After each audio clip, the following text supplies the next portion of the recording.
Hello everyone, welcome to our channel. This is Srishti Agarwal. तो आज से हम लाइव क्लासेस देखेंगे सब्जेक्ट हिंदी की। सबसे पहले हम व्याकरण स्टार्ट करने जा रहे हैं हिंदी सब्जेक्ट का। तो यहाँ पर मैं आपको गारंटली, अगर आप मेरी कंटिन्यू क्लास लेंगे व्याकरण हिंदी की, तो आपके सभी जो कंसेप्ट हैं हिंदी व्याकरण के वो क्लियर हो जाने वाले हैं। 99.99% मैं आपको कहने वाली हूँ कि आपकी जो हिंदी व्याकरण की जो भी अशुद्धियाँ होती हैं, जो भी अगर आपको नहीं आता है, जैसे संधि, वर्ण, स्वर, व्यंजन को आप पहचान नहीं पाते हैं, या बहुत सारे और भी कॉन्सेप्ट हैं जो आपके क्लियर नहीं हो पाते हैं, तो यहाँ पर हम सभी का डिस्कस करने वाले हैं। इन जो क्लासेस को जो भी ज्वाइन कर लेगा, उसके बाद में आपको कंपटीशन लेवल की तैयारी के लिए कहीं भी आपको कोचिंग क्लासेस जाने की ज़रूरत नहीं पड़ेगी। आपको कोई पेड नहीं करना पड़ेगा, पेमेंट नहीं करना पड़ेगा। आपको फ्री में ही मैं यहाँ पर बेस्ट से बेस्ट जो भी कंसेप्ट है वो समझाने की कोशिश करूँगी। तो यहाँ पर मैं स्टार्ट करने जा रही हूँ। सबसे पहले हम समझेंगे हिंदी व्याकरण को समझने के लिए वर्ण।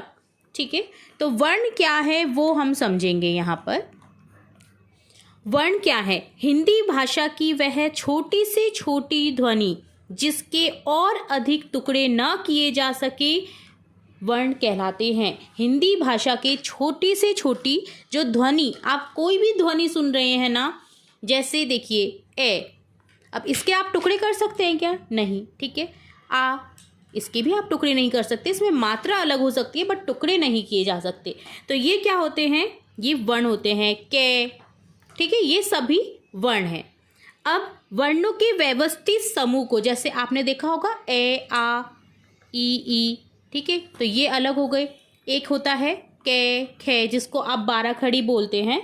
तो ये क्या है? एक वर्णों का समूह होता है जिसे क्या बोलते हैं? वर्णमाला।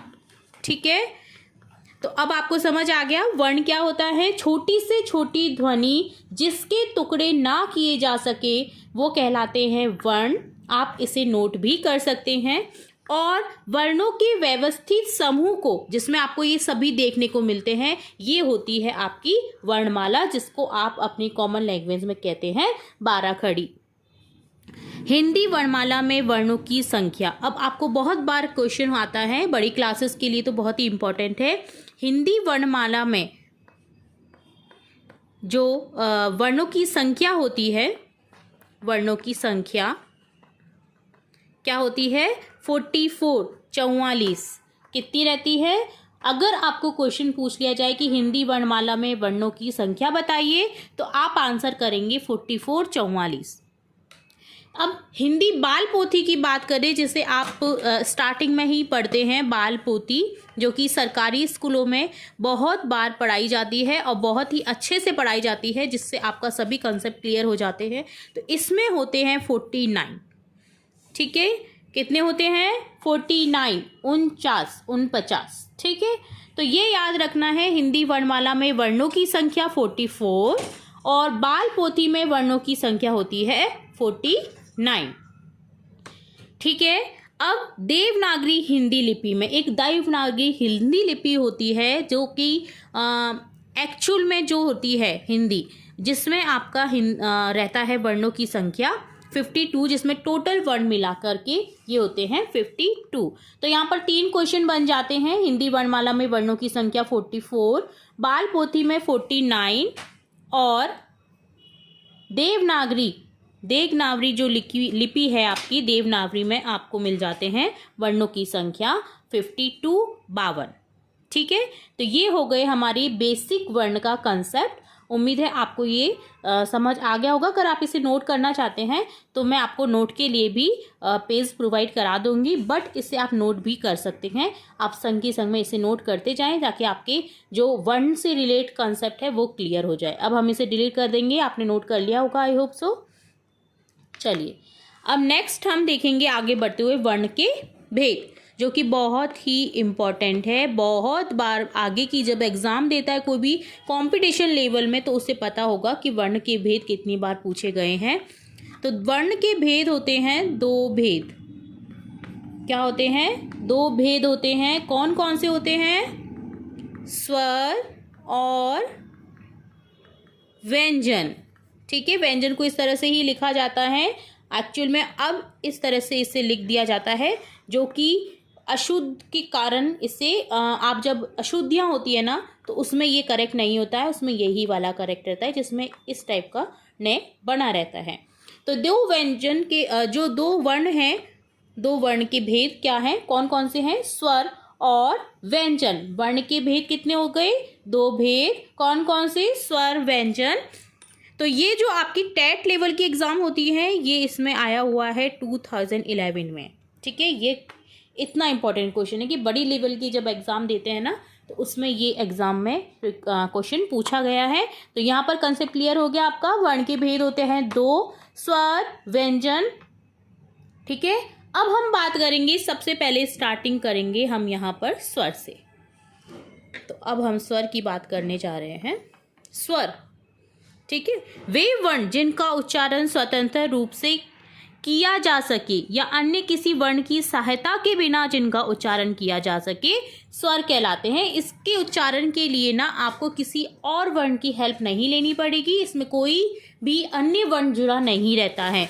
अब मैं आपको बता देती हूँ संख्या में ये कितने होते हैं। संख्या में होते हैं ये 11, जो कि टेट 2011 में भी क्वेश्चन आया हुआ है और थर्ड ग्रेड एग्जाम में भी ये 2012 में पूछा गया है क्वेश्चन कि स्वर की संख्या बताइए। तो कितनी होती है, 11, ठीक है, 11 कितनी होती है, 11।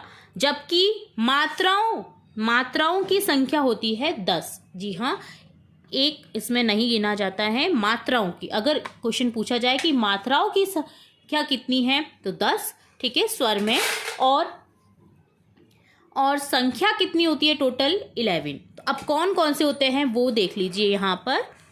ए, आ, ई, बड़ी ई, ऊ, बड़ा ऊ, री, ए, आई, ओ, औ, ठीक है। तो यहाँ पर देखिए, गिन लीजिए इसे, 1 2 3 4 5 6 7 8 9 10 11। तो टोटल 11 यहाँ पर यानी 11 आपके स्वर दिखाई दे रहे हैं आपको।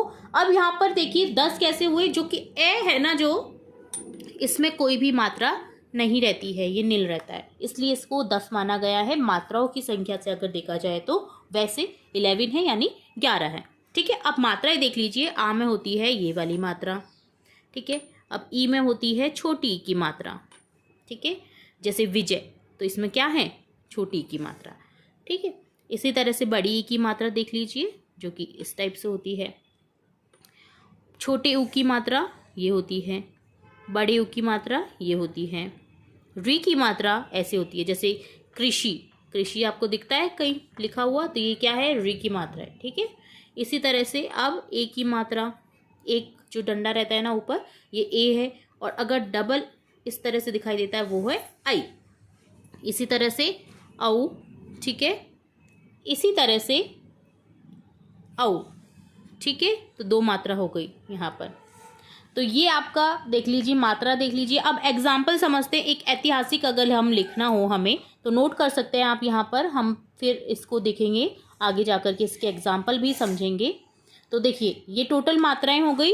अब देखिए यहाँ पर हम देखेंगे एग्जाम्पल, तो एग्जाम्पल समझेंगे। जैसे हमें लिखना है ऐतिहासिक, तो ऐतिहासिक देखिए कैसे लिखेंगे, ऐतिहासिक या ऐतिहासिक। तो इसकी आई की मात्रा होती है, तो कौन सा सही है, ये वाला सही है, ये गलत है, ठीक है। तो ये मात्राओं का आपका अंतर होता है।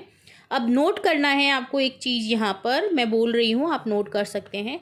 ए एक ऐसा स्वर है जिसमें कोई मात्रा नहीं होती है, आप इसे नोट कर सकते हैं, याद कर सकते हैं। तो जिसकी कोई मात्रा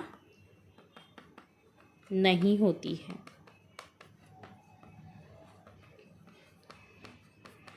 ठीक है। आप इसको अच्छे राइटिंग में नोट भी कर सकते हैं और आप चाहें तो स्क्रीनशॉट भी इसका ले सकते हैं। तो ये हो गई आपके स्वर की बात। अब स्वर के भेद देखेंगे, जो कि बहुत ही इम्पोर्टेंट है। स्वर के भेद कितने होते हैं, स्वर के भेद स्वर के भेद होते हैं दो तरह के, ये भी दो तरह के भेद होते हैं, ठीक है। कौन कौन से? ह्रस्व स्वर यानी लघु, मूल, रूढ़ शब्द, लूल, और एक होता है दीर्घ, बड़ी मात्रा वाले स्वर, ठीक है। तो इन जो 11 आपने वर्ण देखे हैं ना, उन्हें बांट दिया गया है दो तरह से, एक ह्रस्व और एक है दीर्घ। दीर्घ से पता चल रहा है आपको बड़ी मात्रा जो होती है स्वर में, वो। अब हम यहाँ पर ह्रस्व स्वर में देखेंगे कौन कौन से होते हैं। ए, ठीक है, छोटी ई, ऊ और री, ये सब माने गए हैं ह्रस्व स्वर में, और दीर्घ में बाकी जो आपके बच गए हैं। अब इनके अलग अलग नाम भी हैं। ह्रस्व को आप अगर आपको कहीं दिखाई दे लघु, लघु स्वर, तो ये भी सही होगा। मूल, ये भी सही होगा, ठीक है। और एक होता है रूढ़, ठीक है, तो ये भी सही होगा। अब दीर्घ का नाम भी है यहाँ पर, देखिए, गुरु, संधि, संधि भी बोलते हैं, ठीक है, दीर्घ स्वर को संधि भी बोलते हैं, और यौगिक स्वर भी होता है। तो आप इसे नोट करना चाहें तो नोट कर सकते हैं। ह्रस्व स्वर के अलावा अगर आपको मिलता है लघु, मूल, रूढ़, तो ये भी ह्रस्व स्वर है, ठीक है। ह्रस्व स्वर को आप लघु में भी देख सकते हैं। जैसे आपको कोई ऑब्जेक्टिव टाइप क्वेश्चन मिले कि इनमें से ह्रस्व स्वर का एग्जाम्पल है, तो आपको ये भी कंफ्यूज नहीं होना है कि अगर आपको क्वेश्चन मिल जाए कि लघु स्वर का एग्जाम्पल है तो भी आप बता दीजिए, ठीक है। 4 ही है, ए, ई, उ, री। इसी तरह से रूढ़ शब्द रूढ़ वर्ण बताइए तो आप इजीली बता सकते हैं। अब दीर्घ स्वर में आपको देखना है कौन कौन से होते हैं। गुरु, संधि, यौगिक। दीर्घ स्वर के नाम है गुरु, संधि, यौगिक, ठीक है। कौन से जो बच गए हैं, देखिए, आ जिसमें बड़ी मात्रा है, बड़ी ई, ठीक है, बड़ा ऊ, ए, आई, ओ, औ, और बड़ा री। जी हाँ, बड़ा री को भी इसमें काउंट करते हैं, जो कि इस टाइप से रहता है, ठीक है, ठीक है। तो ये समझ लीजिए, आपको मैंने अच्छे से समझाने की कोशिश की है कि ह्रस्व स्वर क्या है और दीर्घ स्वर क्या है। अब देखिए, बात ये हिंदी की हो रही है, तो हिंदी में तो आप इन्हें याद कर लीजिए, बट कभी आपको संस्कृत में भी देखने को मिल जाता है, ठीक है। तो संस्कृत में ह्रस्व स्वर और दीर्घ स्वर कितने होते हैं वो अब हम देखेंगे। तो इसे हम डिलीट कर देते हैं। आप इसका स्क्रीनशॉट लेना चाहें तो ले सकते हैं, ठीक है। अब हम डिलीट कर देंगे। अब संस्कृत में ह्रस्व स्वर कितने होते हैं ये आपको ध्यान रखना है। हिंदी में होते हैं 4, तो संस्कृत में होते हैं 5, ठीक है। 5 कौन कौन से होते हैं देख लीजिए। देखिए, 4 तो वही है, ए, ई, उ, री, ठीक है। अब एक और होता है री। री आपने देखा होगा संस्कृत में लृट लकार, ठीक है, तो ये लृट लकार वही है। दीर्घ स्वर कितने होते हैं? 8। उसमें होते हैं 7, तो इसमें होते हैं 8। आ, बड़ी ई, ऊ, ए, आई, ओ, औ, और एक होता है बड़ा री, जो कि मैंने आपको पहले भी बताया है। तो ये होते हैं दीर्घ स्वर 8, और ये होते हैं 5 संस्कृत में, ठीक है। कभी संस्कृत में अगर पूछ लिया जाए तो आपके कंसेप्ट क्लियर होने चाहिए कि कौन कौन से दीर्घ स्वर हैं, कौन कौन से लघु स्वर हैं या ह्रस्व स्वर हैं, ठीक है। तो ये आपको समझना बहुत ज़रूरी है। ये हो गई हमारे संस्कृत के ह्रस्व स्वर की संख्या और हिंदी के स्वर ह्रस्व स्वर और दीर्घ स्वर की संख्या। अब हम समझेंगे बारी बारी से ह्रस्व स्वर क्या है और दीर्घ स्वर क्या है, जिन्हें मैंने आपको अच्छे से समझा भी दिया है। फिर भी एक बार मैं वापस से आपको रिपीट करा देती हूँ। वे स्वर जिनके उच्चारण में अल्प समय या 1 इकाई के बराबर समय लगता है। देखिए, ए, ई, उ, री, ठीक है, इनमें बहुत कम समय लगता है, तो ये होते हैं ह्रस्व स्वर। लघु स्वर, मूल स्वर, रूढ़ स्वर भी कहा जाता है, और संख्या में होते हैं ये 4 अगर आप संस्कृत को छोड़ दें तो, ठीक है। और दीर्घ स्वर क्या होते हैं? वे स्वर जिनके उच्चारण में ह्रस्व स्वर से 2 गुना अधिक समय लगता है। देखिए, आप बोल रही ए को बोल रहे हैं और एक आ को बोल रहे हैं, तो आपको ध्वनि किस में सुनाई देगी ज़्यादा? आ में। तो ये क्या है? ह्रस्व स्वर से 2 गुना अधिक समय लगता है बोलने में, और 2 इकाई के बराबर समय लगता है, तो ये होते हैं दीर्घ स्वर। ये संख्या में 7 होते हैं, ठीक है, संस्कृत में 8 होते हैं और ऐसे हिंदी में आपको 7 ही याद रखने हैं। ठीक है, मैंने जानकारी के लिए जस्ट आपको बता दिया था ये। तो ये संख्या में 7 होते हैं। इन्हें मूल गुरु स्वर, संधि स्वर तथा यौगिक स्वर भी कहा जाता है। ठीक है, तो ये हो गया। आई थिंक सारा कंसेप्ट आपको क्लियर हो गया होगा कि ह्रस्व स्वर क्या है, दीर्घ स्वर क्या है, इन्हें किन किन नामों से और भी जाना जाता है, ये भी आप समझ चुके होंगे।